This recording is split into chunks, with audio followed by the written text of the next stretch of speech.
कोई दिक्कत नहीं है। जो चोरी करेगा वो जेल जाएगा, चोरी नहीं करेगा उससे क्या बाकी तो लोग आगे बढ़ सकते हैं। 3 बार लोग चीफ मिनिस्टर है तो कोई किसान का बेटा चीफ मिनिस्टर क्यों नहीं बन सकता? जिस तरह की भाजपा एक सीट जीती, हर बाई इलेक्शन एक जीती, मेवाड़ बीजेपी की जमान जब कराई, आगे भी स्थिति होगी सारी। आप देखिए दोनों पार्टियों का दिमाग ठीक कर देंगे। राजस्थान से जो शुरुआत हुई है कि देश में चलेगा गठबंधन लंबा, या धीरे धीरे दूसरे राज्यों के अंदर गठबंधन फैलेगा और आने वाला 24 का चुनाव भी बहुत मजबूती के साथ गठबंधन देश का था। अभी तो एनडीए में और न INDA हमारा अलग गठबंधन है। और अब चाहते हैं कि इस गठबंधन में और दल भी कोई शामिल होना चाहते हो, ट्राइबल पार्टी, उनको भी हमने आमंत्रण दिया, आना चाहे तो स्वागत है।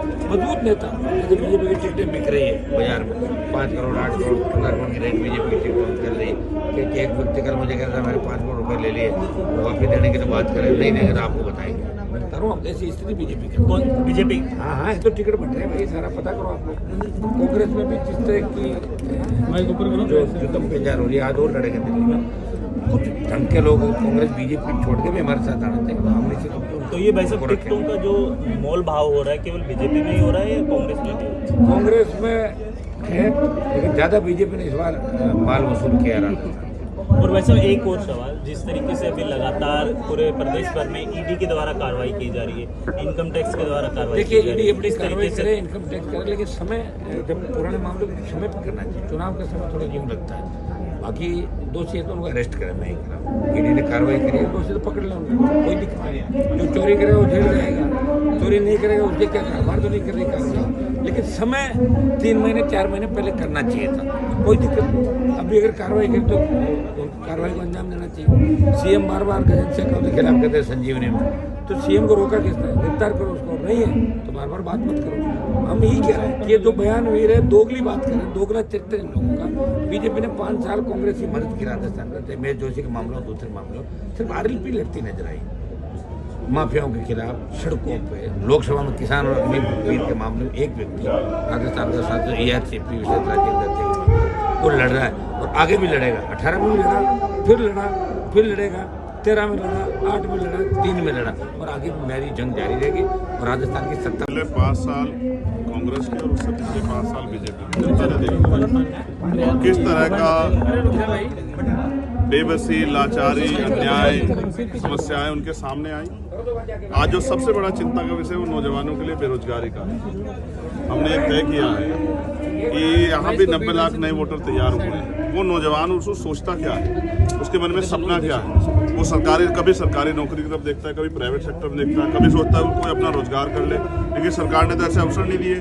तो ये अलायंस हर उस वर्ग के बारे में सोच रहा है जो व्यवस्था ने पीछे कर दिया, चाहे वो दलित हो, चाहे वो पिछड़ा हो, चाहे वो आदिवासी हो, चाहे वो किसान हो, महिलाएं हो जिनको जो है सुरक्षा का सामना जो है राजस्थान में कर रही है। तो हर उस वर्ग को आगे लेके चलने का काम, चाहे वो आदिवासी हो जिनकी जल जंगल जमीन पे खतरा है, हम मिलकर इस लड़ाई को आगे बढ़ाएंगे। चाहे महंगाई हो, बेरोजगारी हो, चाहे अच्छी शिक्षा का मामला हो, चाहे अच्छे स्वास्थ्य का मामला हो, इन सब में हमारा दल मैनिफेस्टो बना के काम कर रहा है। और ये अलायंस राजस्थान के लोगों को एक विकल्प दे रहा है।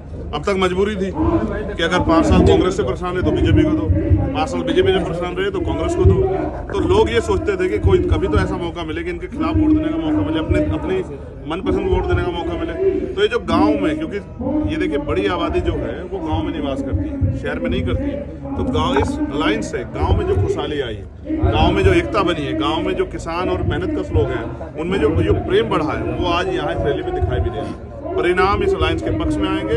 80 लाख वोटर वो जिन्होंने 2018 में भारतीय जनता पार्टी ने कांग्रेस के खिलाफ वोट किया, उनको संगठित करना। 90 लाख जो नए वोटर है उनको संगठित करना है। और अभी तो हम लोग निकले, ये पहली रैली है, बहुत कम समय में आने वाली जो रैलियां होंगी उसमें अपार जन समर्थन उमड़ेगा और वो जन समर्थन ये ऐलान करेगा कि आने वाला जो समय है वो यहाँ इस अलायंस का। मेरा सवाल ये है कि RLP और आपकी जो पार्टी है वो किस रेशियो के ऊपर राजस्थान के अंदर विधानसभा चुनाव लड़ने वाली है? जनता क्या रेशियो रहने वाला है दोनों?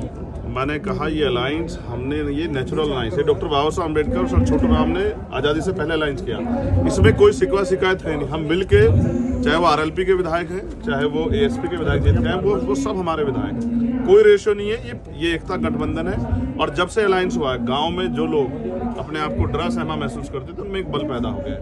यहाँ सीटों को इशू ही नहीं है। सीटें हम दोनों भाई बैठ के अपने आप तय कर लेंगे। और हमने स्पेशली तय किया है कि जो लड़ने वाले लोग हैं, नौजवान जो काम करने वाले लोग, जिन्होंने अपने क्षेत्रों में लड़ाई लड़ी है, जो सरकार के शोषण का शिकार हुए, उन गरीब किसानों के बेटों को भी आगे बढ़ाएं। जब यहाँ ताकतवर लोग आगे बढ़ सकते हैं, 3-3 बार लोग चीफ मिनिस्टर है, तो कोई किसान का बेटा चीफ मिनिस्टर क्यों नहीं बन सकता? जब लोकतंत्र सबके लिए है, अंतिम व्यक्ति को अवसर है, तो किसान के बेटे को कुर्सी बैठने में किसी को तकलीफ नहीं होनी चाहिए। मेरा मानना है इस बार राजस्थान परिवर्तन मांग रहा है, वो इस अलायंस में अपनी उम्मीदें बहुत देख रहा है। तो कह सकते हैं कि तीसरे मोर्चे के रूप में उभरेगा आपका? आप दलित शोषितों की बात करें, बीएसपी भी इसी मुद्दे को लेकर चुनाव मैदान में, क्या मायावती की बीएसपी आपके लिए चुनौती है? नहीं, उन्होंने अपने आप विश्वास खो दिया है। उन्होंने अपना विश्वास को, जितने उनके एमएलए जीतते हैं वो दूसरी पार्टियों में भाग जाते हैं, तो जनता ने उनको वोट दिया, लेकिन उन्होंने विश्वास खो दिया। जनता को ये पता है इनका कोई जीते ना जीते वो भागना ही है, तो भागने वाले क्यों टिकाए वो क्यों ना दे। मैं फिर आपसे कह रहा हूँ, ये जो जन समर्थन बढ़ रहा है, उनकी आशा विश्वास आजाद समाज पार्टी और आरएलपी में थे। अगर उनमें होता तो उनके यहाँ देखा नहीं आपने 600 लोग इकट्ठे हुए जब जयपुर में सम्मेलन किया, और हमारे यहाँ देखिए। तो मैं आपसे फिर ये कह रहा हूँ, लोगों का विश्वास अब इस अलायंस में है, ये नया विकल्प है। अब लोग ठगे नहीं जाएंगे, अब लोग आगे बढ़ेंगे, और लोगों ने मन बना लिया है। आज का जो युवा है, कहते हैं ना, संघर्षों के साए में घनघोर जवानी पलती, इतिहास उधर झुक जाता है जिस ओर जवानी चलती है। तो ये जवान जो है, जो देश की रक्षा भी करता है, और ये जवान जो है इस अलायंस को भी मजबूत करने का काम आज के बाद करेंगे। सर, ये ऐतिहासिक क्या क्या मुद्दे रहने वाले हैं विधानसभा चुनाव में? मैं नहीं, साहब के साथ छोटूराम जी नहीं आए, लेकिन साहब जब आए थे यहाँ, जाट आरक्षण आंदोलन का एक बहुत बड़ा इशू चल रहा था, समर्थन देने के लिए आए थे। वो ये मैंने कह रहा हूँ, ये लाइन पुराना है किसान का मेरे को, हम इसको आगे बढ़ाएंगे। अभी मुझे वापस में निकलना है, मेरी रैली आजमगढ़ है, तो मैं आपसे माफी चाहूंगा, फिर किस दिन आपसे बात करें।